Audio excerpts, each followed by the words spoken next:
नमस्कार मित्रों। आज हम बात करेंगे अंग्रेजी की भाषा के बारे में।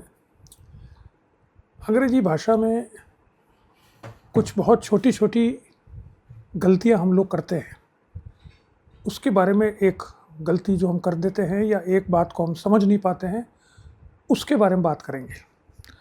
देखिए, कोई भी भाषा हो, उसको बोलते समय या लिखते समय एक तो कहा जाता है which is called natural expression, स्वाभाविक रूप से बोलना या स्वाभाविक रूप से लिखना। ये उन लोगों के द्वारा बोला जाता है या लिखा जाता है जो उस भाषा में पैदा हुए हैं, बचपन से जिन्होंने ABCD उसी भाषा में सीखी है। अगर अंग्रेजी की बात करें तो इंग्लैंड में पैदा हुए हैं या अमेरिका में पैदा हुए हैं या वहाँ पर पैदा हुए हैं जहाँ पर कि अंग्रेजी भाषा प्राइमरी भाषा है। ऐसा ही हिंदी में भी है। मैं उदाहरण दूँ आपको। हिंदी में जैसे एक वाक्य है, हम 5-7 लोग बैठे हुए हैं कहीं पर और कोई एक आदमी उसमें से उठकर, दोस्त में से उठ के जा रहा है, तो क्या कहेंगे? अरे भाई, आप कहाँ जा रहे हो? ठीक है। इसको ऐसा भी कहा जा सकता है, आप कहाँ तशरीफ़ ले जा रहे हो? इसको ऐसे भी कहा जा सकता है, आप कहाँ प्रस्थान कर रहे हो? अब ये 3 वाक्य हैं, तीनों वाक्य सही हैं, लेकिन नेचुरल एक्सप्रेशन है आप कहाँ जा रहे हो। क्योंकि बाकी जो 2 वाक्य है उसको बोलते समय आपको थोड़ा सा अटपटा लगेगा सुनने वालों को। क्या अटपटा लगेगा? अगर आप कहें कि अरे आप कहाँ तशरीफ़ ले जा रहे हो, तो लगेगा कि ये शायद या तो व्यंग में कह रहा है कि यानी अभी तो मीटिंग चल रही है, बीच में उठ के कहाँ जा रहे हो आप, उसका मतलब ये है। तो वो अभद्र भाषा में नहीं कहेगा बीच में उठ के कहाँ जा रहे हो, बल्कि वो थोड़ा सोफिस्टिकेटेड तरीके से व्यंग कर रहा है, आप कहाँ तशरीफ़ ले जा रहे हो। ये ऐसा भी हो सकता है कि कोई व्यक्ति ये उर्दू के शब्द जिसके बोल चाल में ज़्यादा हो, वो भी कह सकता है, तब वो व्यंग नहीं लगेगा। लेकिन जो साधारणतः इस शब्दों का प्रयोग नहीं करता है और वो इस शब्द का प्रयोग करता है, तो लगता है वो व्यंग में कह रहा है। आप कहाँ प्रस्थान कर रहे हो, तो लगेगा कोई संस्कृत का विद्वान है, कोई हिंदी का विद्वान है, जो भाषा की शुद्धता को बनाए रखने के लिए सार्वजनिक रूप से इस प्रकार का एक्सप्रेशन दे रहा है।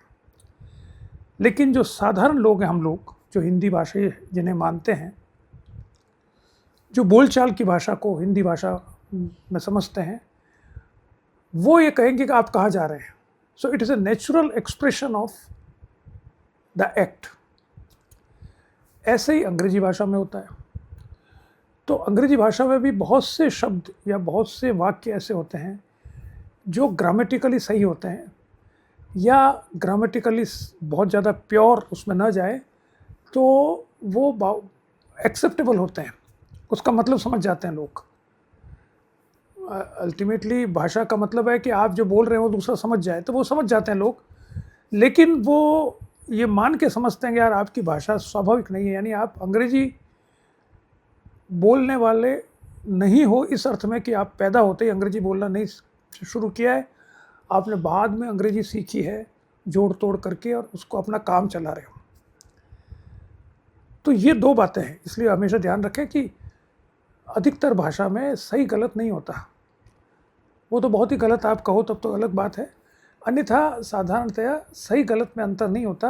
अंतर होता है natural expression and unnatural expression of a particular activity और थिंग। तो आज मैं आपको एक थोड़ा सा एक उदाहरण देके कुछ बात कहूँगा। अंग्रेजी में 2 शब्द हैं, इन और एट, प्रीपोजिशंस जिसे कहते हैं। इन दोनों का प्रयोग बहुतायत से किया जाता है और दोनों बहुत सी जगह पर इंटरचेंजेबल माने जाते हैं, लेकिन दोनों में सूक्ष्म अंतर है जो हमें पता होना चाहिए। अगर हमें वो सूक्ष्म अंतर पता है तो हम जब इनका प्रयोग करेंगे तो सामने वाला कहेगा कि भाई इसको अंग्रेजी आती है, नेचुरल एक्सप्रेशन है इसका। वरना आप समझाओगे और गलत प्रयोग करोगे तो वो समझ तो जाएगा, लेकिन वो उसको पूरी ढंग से उसको नहीं बता पाएंगे आप। वो उसको फिर अनुमान लगाना पड़ेगा कि आप क्या कहना चाह रहे हो। अगर इसका सही प्रयोग करते हो तो उसको अनुमान लगाने की ज़रूरत नहीं है, आपने बता दिया। अगर सही प्रयोग नहीं है, एक दूसरे की जगह प्रयोग कर लिया, तो सुनने वाला या पढ़ने वाला अनुमान लगाएगा कि यार इसका मतलब ये था, ये कह तो ये रहा है लेकिन इसका मतलब ये था। तो क्या अंतर होता है दोनों में? देखिए, दोनों जो शब्द हैं ये प्रीपोजिशंस कहा जाता है इन्हें। ये प्लेस और टाइम से संबंधित शब्द हैं। ये इंडिकेट करते हैं, बताते हैं कि जगह क्या है या समय क्या है। दोनों से यही बताया जाता है। अब इन जो है वो ये बताता है कि वो कहाँ पर है, अंदर कहाँ पर है। It means when you are using in, it means you are referring to something which is inside or larger area or period। जैसे प्लेस की हम बात करें कि जगह, तो इनका मतलब है बड़ी जगह पर बात कर रहे हैं, छोटी जगह की बात नहीं कर रहे हैं। जैसे I live in new Delhi, बड़ी जगह है। आई लिव इन ऑस्ट्रेलिया, पूरा देश है। I live in England,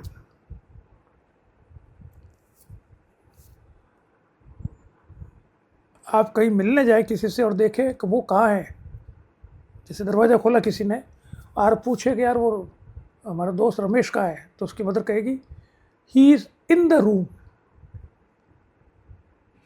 he is in washroom, he is in bedroom, or he is in study room. He is in the room. आप जाएं और पूछें अच्छा भाई मेरे को चाय बनानी है, दूध कहाँ है, तो क्या कहेंगे? The milk is in the fridge. Fridge में बहुत सारी चीज़ें हैं, उसमें से एक मिल्क भी है। ठीक है, तो ये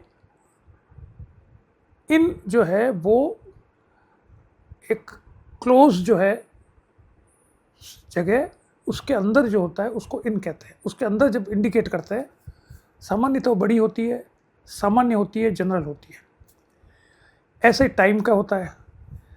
टाइम का मतलब होता है जो लॉन्ग पीरियड पे जब हम टाइम की बात करें तब हम इनका प्रयोग करते हैं। I will pass my graduation in 2027। I am going to the vacation in the month of June. I am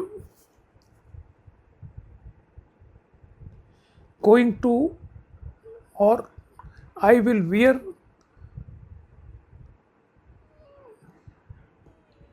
clothes.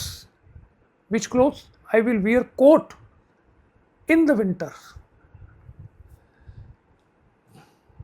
ठीक है, तो ये I will meet you in the morning. Morning कोई एक मिनट तो है नहीं, मॉर्निंग 2 घंटे की भी हो सकती है, आधे घंटे की भी हो सकती है। Morning means morning, it's a very vague and general term. I will pass out in 2027। 2027 तो बहुत बड़ा है, तो मैंने एक जनरल आपको आइडिया दिया है कि मैं पास हो जाऊंगा 2027 में। अब आइए आप एट पर। एट का मतलब होता है स्पेसिफिक टाइम, प्लेस और पॉइंट। स्पेसिफिक होना चाहिए। इन तो जनरल होता है, एट स्पेसिफिक होता है। जैसे प्लेस के बारे में बात करें, जगह के बारे में, तो वो एग्जैक्ट लोकेशन अगर बता रहा है तो एट होगा। जैसे फॉर इंस्टेंस आई एम, आपको कोई फ़ोन करे और आप कहाँ पर हो, बस स्टॉप पे हो, तो आपको I am at the bus stop. I am at school.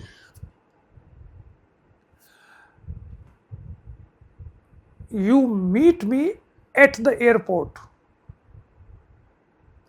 अब इसको देखो थोड़ा सा, इनको भी जोड़ कर अब देखो। When I went to the bus stop, I saw him at the bus stop. When I went there, I saw him, I saw Ramesh, Naresh, Ganesh at the bus stop. Later on, when Suresh came, he saw Ramesh was in the bus. वो तब तक बस में बैठ गया था. जब मैंने देखा उसको तब तक वो बस के बाहर था, लेकिन बस स्टॉप पे था. तो कहूँगा I saw him at the bus stop, लेकिन वो बस के अंदर बैठ गया और बाद में आने वाले ने देखा कि वो तो बस में अंदर बैठ गया, तो कहेंगे he is in the bus, he is not at the bus stop, he is not at बस, ही इज इन बस. समझे आप अंतर दोनों का? इसी प्रकार से स्कूल में हो आप, तो मैं कहूँगा I went to the school and I saw Pappu, Munna, Gudiya at the school. Then, because the bell rang, so she went into the classroom. Into in में अंतर क्या है वो बाद में अलग और बात करेंगे. Into प्रोसेस है, in वर्ब है, पर into कंटिन्यूस वर्ब है. इसको यूँ दूसरी तरह से कह सकते हैं. When I went to the school, I saw Ramesh, Naresh, Ganesh at the school. Then I went away and my brother went to the school. Later on my brother went to the school. Then he saw Ramesh, Naresh, Ganesh, जो भी whatever he is, was in the classroom. ठीक है, ऐसा ही time का होता है. Time का मतलब होता है अगर एग्जैक्ट टाइम है तब तो एट आएगा. मैंने बताया था I will meet you in the morning at 6 a.m. I will talk to you tomorrow at 8 p.m.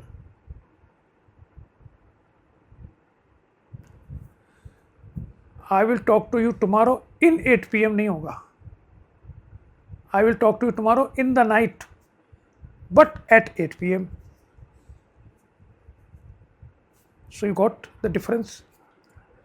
कई बार ये दोनों हम गड़बड़ कर देते हैं, तो कोई बात नहीं, बोलने चलने में समझ भी जाते हैं. आप ये कह दो I will meet you at midnight, तो सही है. I will meet you in the night, तो कहेगा यार एट द नाइट मीन्स कितने बजे मिलेगा ये बता. I will meet you in the night, तो कहे अच्छा रात को आएगा तू, रात को कब आएगा फिर पूछो आप, तो कहेगा यार मैं 8 बजे आऊँगा. I will meet you at 8 p.m. So in is general, at is particular. चाहे प्लेस हो, चाहे टाइम हो, ठीक है, चाहे कोई पॉइंट हो कोई, तो specification is associated with at and general is associated with in. And in also used for something which is inside a boundary और समथिंग. जनरल रूम में हो, शहर में हो, देश में हो, मीटिंग में हो. Well I will call you later on because right now I am in the meeting, I am not at the meeting. You can use at the meeting and you can say, well, I will call you later on because I am at the meeting right now, which means you are at the meeting place. You are not attending meeting. Once you start attending meeting, then you will have to say I am in the meeting. If you are outside the meeting, meeting has not yet started, then you will use it I am at meeting, which means I am at the place where meeting is taking place. सो इन और eight बहुत जुड़े हुए हैं, सूक्ष्म अंतर है, और वो मैं पता होना चाहिए जो मैंने आपको बताया. थोड़ा सा ज़्यादा तो मैं नहीं बता पाऊँगा, मैंने भी अंग्रेजी सीखी है. I am not a natural born English man, so I have learned it. I am trying to learn so many things in my life. One of them is English. I also try to learn philosophy, psychology, spiritual, religion, politics, so many things. There is a vast area of knowledge. That is what Newton said. तो उनसे पूछा गया Newton से कि बताओ आप तो बहुत बड़े ज्ञानी हो, उसने कहा नहीं नहीं, I am just standing at the shore of a ocean and I have collected some pebbles. मैं ज्ञान के समुद्र के किनारे पे खड़ा हूँ और मैंने कुछ वहाँ के पत्थर इकट्ठे कर लिए, बस इतना ही है मेरे को ज्ञान। ये तो समुद्र है, इसमें क्या पता पड़े। चलिए आज इतना ही देखते हैं। मुझे विश्वास है कि आपको थोड़ा बहुत समझ में आया होगा। इसकी प्रैक्टिस करें। देखिए ये इस तरह की जो चीज़ें हैं जो बताता हूँ मैं आपको, इसमें प्रैक्टिस की ज़रूरत होती है। अब मैंने जो बताया आपको, इसको आप प्रैक्टिस करें, इसको जब पढ़ें तब नोट करें कि जो मैं कह रहा हूँ वो सही है कि नहीं है, और उसको समझने का प्रयास करें। उसको सुने तो सुनने का प्रयास करें कि भाई ये बात इन और एट ये दोनों कैसे यूज़ किए जा रहे हैं, फिल्मों में कैसे किए जा रहे हैं, सीरियल्स में कैसे किए जा रहे हैं, किताबों में कैसे किए जा रहे हैं, कक्षाओं में कैसे किए जा रहे हैं। Then you will gradually get accomplished writer or speaker. First acclimatize yourself with the differences. ठीक है, चलिए नमस्कार।